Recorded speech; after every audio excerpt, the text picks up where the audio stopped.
Смотрите в программе. Смогом накрыло столицу Якутии. Причиной стали несколько крупных пожаров вблизи населенного пункта. Эпидобстановка в регионе остается стабильной. За сутки выявили 42 новых случая заболевания коронавирусом. На территории подземного рудника «Интернациональный» установили памятник комбайну. Почему он так дорог шахтерам?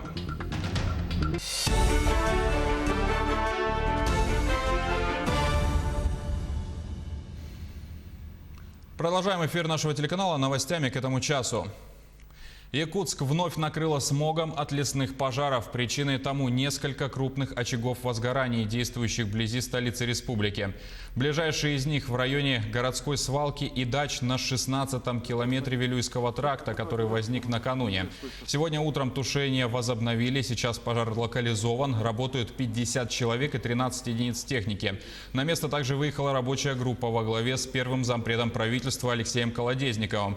Отмечается, что полностью локализовать очаг удалось. На данный момент угрозы населенному пункту нет. Ведутся работы по минерализованной полосе, устройства окарауливания и впуска речного огня. Причина возникновения пожара – местное население в ходе сбора ягод и грибов, халатное отношение с огнем. Из-за этого в последнее время очень много пожаров. Также сегодня около 9:30 утра был обнаружен еще один очаг. Благодаря дистанционному мониторингу его обнаружили вблизи городской свалки по Вилюйскому тракту. Очаг возгорания 6 гектаров. На место оперативно выехали соответствующие службы и приступили к тушению. По последней информации, пожар также локализован в 150 метрах от свалки за 4 часа. Предварительная причина возникновения – человеческий фактор. В течение 3 часов данный пожар был опахан. Данная территория отожжена, и уже через 4 часа пожар на площади 6,5 гектар мы дали локализацию. Данный пожар ничему не угрожает. В течение дня, до конца дня будет производиться дотушивание и окарауливание, потому как погода сегодня солнечная и ветреная. Я думаю, что к вечеру сегодняшнего дня мы уже дадим ликвидацию данного пожара. Одна из пострадавших в ДТП в Татинском районе скончалась в больнице. Об этом сообщили в управлении ГИБДД по республике. В момент ДТП женщина 1965 года рождения находилась в салоне автомашины Toyota Hiace. Она скончалась в районной больнице. Всего в аварии на 236-м километре ФАТ-Колыма погибло 2 человека, 15 человек получили травмы различной степени тяжести. Напомним, авария произошла накануне неподалеку от села Черкех. Девушка попала под поезд на станции Беркакит в Нерюнгринском районе. Первая новость о том, что 21-летняя девушка попала под грузовой состав и получила тяжелые травмы, появилась в соцсетях. Сообщение подтвердили в Минздраве Якутии. В настоящее время пациентка после проведенной операции находится в отделении травматологии Нерюнгринской районной больницы. Состояние стабильное. Теперь об эпидситуации в регионе. За сутки выявлено 42 новых случая заболевания коронавирусной инфекцией. Из них в Якутске 19, в Мирнинском районе 4, в Нерюнгринском, Оленёкском, Мегино-Кангаласском и Хангаласском по 2 и единичные случаи в других районах. Подтвержден 1 летальный исход от COVID-19. За сутки лабораториями республики проведено почти 3200 исследований. Хотелось бы еще раз обратить внимание на справки. Вопросы все равно поступают. Поэтому еще раз подчеркиваем, что для детских садов мы берем справки о эпидемиологическом благополучии непосредственно либо в едином окне поликлиники, либо непосредственно медицинских осмотров, которые сегодня уже начались в детских садах. Для школ справок не требуется. Мы уже начали сегодня медосмотры для дошкольного возраста. Они проходят в основном в поликлиниках и в детских садах, когда приглашают деток с родителями. И сегодня мы занимаемся туберкулинодиагностикой и в дальнейшем вакцинопрофилактикой против гриппа. Детская городская специализированная больница в Якутске должна вернуться к работе в обычном режиме с 10 сентября. Об этом также сообщила министр здравоохранения Якутии Елена Борисова. Вероятнее всего, что поликлинический прием будет проходить на базе другой медицинской организации. В здании самой поликлиники сейчас находится онкологическая служба. Сегодня рассматривают 2 возможных варианта. Один из них – это Национальный центр медицины. Другое возможное решение – перенос дневного стационара онкологической службы. Поскольку сегодня ситуация у нас уже по городу Якутску выравнивается, они вернулись с 25 июля на свой привычный режим, то есть они круглосуточный детский стационар реабилитационный работает для детей под коронавирусную инфекцию, перенесшую коронавирусную инфекцию. Буквально с 1 сентября они начинают работу дневного стационара, точно так же для детей, которые перенесли заболевание коронавирусом и по своему основному профилю неврологическому.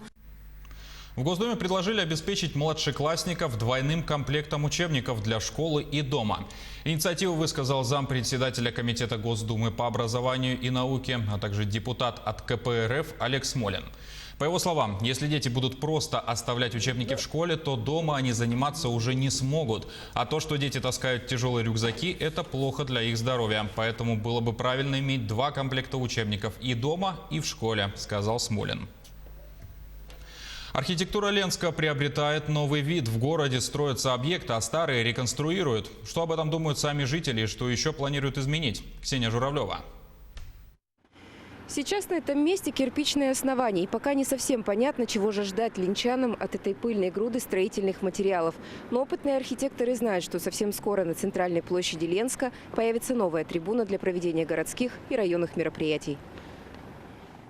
Вот так она выглядела еще несколько лет назад. В октябре позапрошлого года памятник Ленину сменил место жительства. Практически все лето прошлого года на площади меняли покрытие. Теперь оно стало цветным и однородным. Наступил второй масштабный этап реконструкции. К нему относится строительство новой площадки для мероприятий, а также входная часть в городской парк. Деревья, о которых так горевали ленчане, планируют посадить новые, более пышные.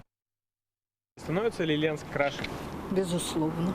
Можете аргументировать, что вам нравится в его преображении?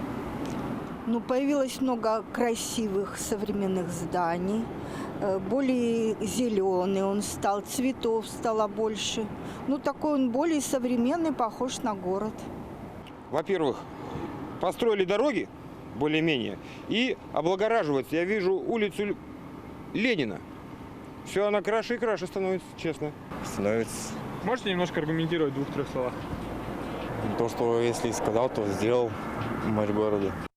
Опрос среди жителей показал, что городская архитектура становится лучше. Детям особенно нравится парк. Там построили новые дорожки. Вскоре возведут мультифункциональный центр. Реконструкцию городского парка также проведут в несколько этапов. Это только начало.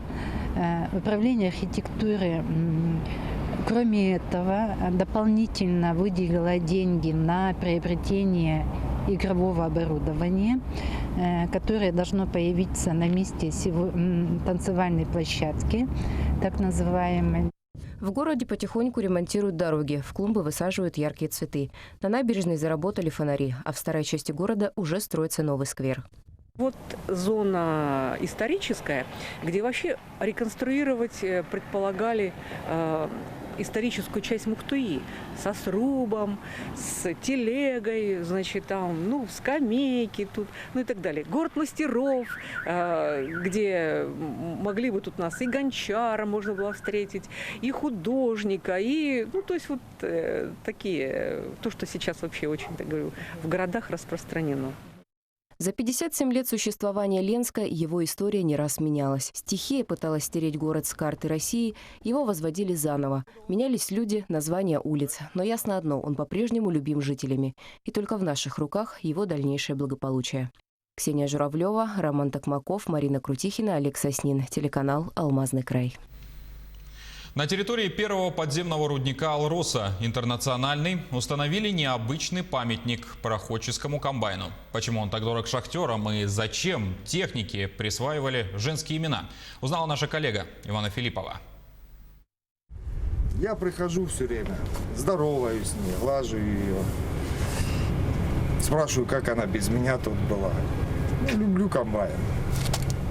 Для нас, шахтеров, вот так вот. Не просто техника, а кормилица, говорит Андрей Кабаков. Для тех, кто на руднике «Интернациональный» работал с самого начала, трепетное отношение к первым комбайнам осталось на всю жизнь. Их любили и ценили за стойкость, надежность. Поэтому, когда техника пришла в негодность, память о ней решили увековечить. Теперь на территории рудника красуется обновленный комбайн АМ-75. Спасибо фирме «Сандвик». Это производитель данного комбайна, который любезно на безвозмездной основе согласился предоставить нам ряд, скажем так, запасных частей бывшего употребления, также краску, которой мы весь комбайн наш покрасили. На руднике «Интернациональный» первый комбайн АМ-75 был запущен в 1999 году. Тогда шахтеры приступили к наработке пробы в 50 тысяч тонн для подтверждения запасов трубки. Мы присутствуем при очень важной церемонии. У нас в руднике впервые при его строительстве смонтирован импортный комбайн АМ-75. Первые и последующие комбайны разрабатывали специалисты «Сандвик» в тесном сотрудничестве с компанией «Алроса». Учитывались все замечания, которые выявились при эксплуатации техники. Так появились и проходческие комбайны АМ-105, которые хорошо зарекомендовали себя на крепких породах рудника. С них начиналась история рудника «Интернациональный». Проходческие комбайны сюда поступали в конце 90-х годов. Каждому присваивалось женское имя. Этому комбайну досталось имя Эмилия. Были у Эмилии и подруги – Александра, Екатерина, Елизавета, Лариса. Руководителем от Интеррослизинга была Лариса Акоби. И первый комбайн мы назвали Ларисой, потому что фирма-изготовитель говорит, мы называем комбайны женскими именами, в честь того, что мужикам, работающим за рычагами, было приятно, значит, на таких машинах работать. Это их не традиция заводская, мы ее восприняли. Руководство предприятия планирует установить еще один памятник – погрузочно-доставочной машине, чтобы показать полную картину добычи на руднике. Со временем здесь появятся клумбы, подсветка. Иванна Филиппова, Кирилл Шолохов, телеканал «Алмазный край». После полугодового перерыва театры Якутии возобновляют свою работу. Для артистов русского драмтеатра началась пора ежедневных репетиций. В этом году учреждение отметит 130-й сезон. Из нового репертуара покажут постановку сказки «Путешествие Незнайки». Далее спектакль, посвященный 75-й годовщине Победы в Великой Отечественной войне, «Запасной аэродром» и «Не все коту масленица». Кроме того, перед артистами театра стоит задача показать зрителям те спектакли, на которые они купили билеты, но из-за пандемии так и не смогли их увидеть. Руководство заверило, что все билеты обязательно будут использованы зрителями. И к этому часу вся информация. Увидимся в следующем.